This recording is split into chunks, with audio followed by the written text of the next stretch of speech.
What's going on, guys? I'm Lakota, and today I want to talk about drip. I want to talk about classy fits. I want to talk about the trashy flea market t-shirt designs of the Midwest.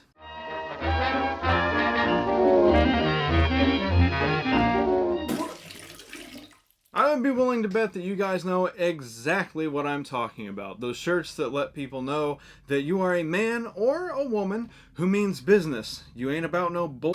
You are a patriotic lone wolf, born in a particular month, and you have a strong dislike of stupid people. I see a lot of these shirts being worn around my neck of the woods, and it's almost always the same type of person wearing them. For example, people who are amused by the Crazy Frog ringtone and post minion pictures on Facebook with captions that say things like, "If you think I'm crazy, you should meet my sister." I want to dive down this rabbit hole and explore this culture a little bit more. Maybe see if I can get in on this trashy t-shirt monopoly, because this stuff sells. Like, they're not just printing these to sit in gas stations and smoke shops.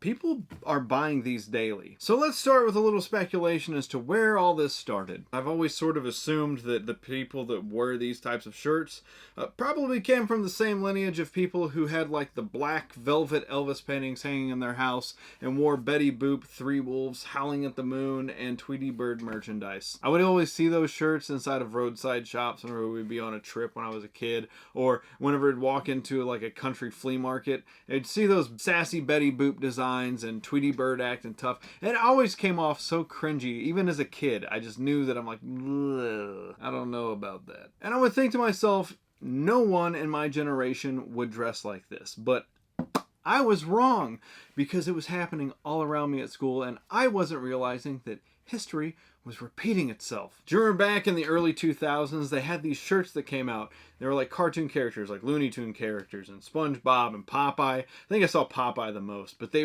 had like bling, and they were covered in tattoos and like counting money, or there was like money flying behind them and stuff like that. Just ridiculous. They may be like a vague dream of a dream memory to you now because they never got popular, but they were there, and you've seen them. These shirts were like those little strawberry hard candies that old people keep in their home.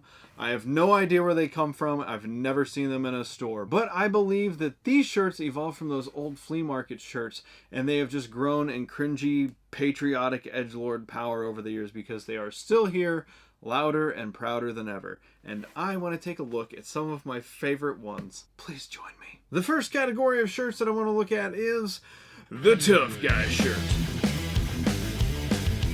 The tough guy shirt designs is what inspired me to even make this video. I live in Missouri, and I see guys rocking these tees all the time. It's usually some kind of shirt letting everybody know what blue-collar job they have, or that even though they're old, they still got some spit in them. Also, why is it so important for so many of these shirts to let everybody know what month they were born in? My favorite design on the tough guy shirts will always be the ones that make the person wearing the shirt appear to have served in the military, or maybe on a police force, but they probably haven't. They've usually got a stamped flag somewhere or a Punisher skull and say things like, "I am the weapon," when in all reality they are about as threatening as a staple gun. It's just the juxtaposition of the imagery that works so well. For instance, I was at work one day, and this guy comes in, scraggly, patchy beard, a big beer belly, gray stained up sweatpants, and a Punisher skull shirt that said, "I'm not the hero you want, but the monster you need." And I don't like making fun of people for how they look, for their physicality, or anything like that, but you gotta admit, whenever somebody proudly puts on one of these shirts, they're kind of asking for it. Dudes wearing these shirts believe in their heart of hearts that this is the role that they are filling, when in all actuality, this is what they bring to the table. I don't think that anybody wearing any of these shirts would actually step in at any point if I needed their help. I don't feel like they would put themselves in danger to help me. So I just feel like it's false advertising. But clearly there is a market for these shirts. People are profiting off of these designs, and I want to try to break into that monopoly. So I have decided to design a shirt for each one of these categories that is coming up. And for my tough guy shirt, I wanted it to hit hard. I don't think that you're prepared for how tough this shirt is, how absolutely alpha this design is going to make you feel. Are you prepared? Here it is.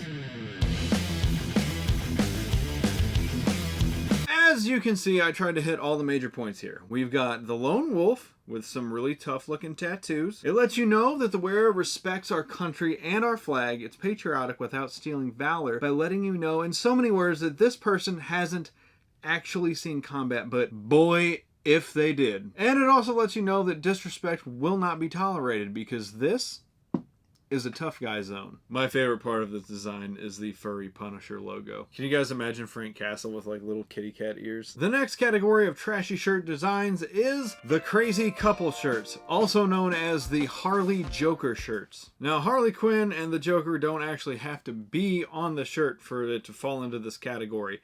They don't even have to be on shirts necessarily, I guess. These are just designs, usually worn by women, to let people know that they're in a steady relationship and that they're a little bit crazy, a little bit twisted. But it's cool because their boyfriend is possibly abusive, also a little crazy as well. And although the world doesn't understand them, it's okay because they have each other. Wearing these shirts is also a way to let people know that you are insecure and possessive. Like, dude, if your girl wears these shirts and you don't have a joint Facebook account, just know that that's probably in your future. The other designs that I think fall into this category are the shirts that you see on Facebook that couples are supposed to buy each other, and they say things like, "Yes, I'm a spoiled man, but not yours. I'm the property of a freaking awesome girlfriend. She was born in May. She's a little bit crazy with a fire in her soul, but I'm her king. And she's my whole world. I'll love her forever and always." And then at the bottom it says, "Yes, they bought me this shirt." I understand the joke, but wearing a shirt like that is kind of like wearing a flag that says, "I'm a prisoner." And look, there's that line stating what month they were born in again. Seriously, what is up with that? That is a weird detail to throw into a shirt. Now, Joker and Harley are a bit for the younger generation, and I wanted my crazy couple design to appeal to all ages. I wanted the old and the young to be able to let people know that they're in a wild and crazy, possibly abusive relationship. So this is what I came up with. A little boop for the boomers and some minion for the zoomers. You know what I'm saying? Me neither, but if you ask me, this is a beautiful piece. I would consider wearing this on a shirt to eat at Golden Corral. Not only do I feel it wouldn't be out of place there, but I think it might even turn some heads. This category is short and sweet, and that is the emotional incest category. Now, these shirts are usually worn by dads, but I have seen a couple of overprotective mommies wearing them. My favorite example would be the shirts that say, "Rules for dating my daughter.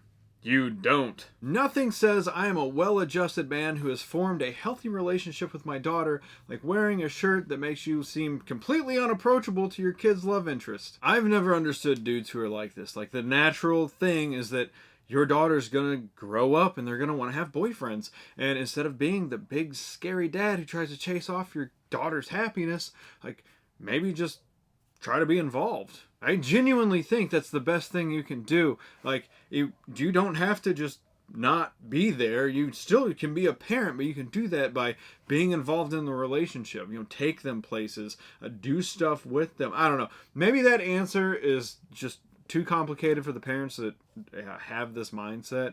But instead of wearing this shirt, they should really be wearing this. Because that's what's going on.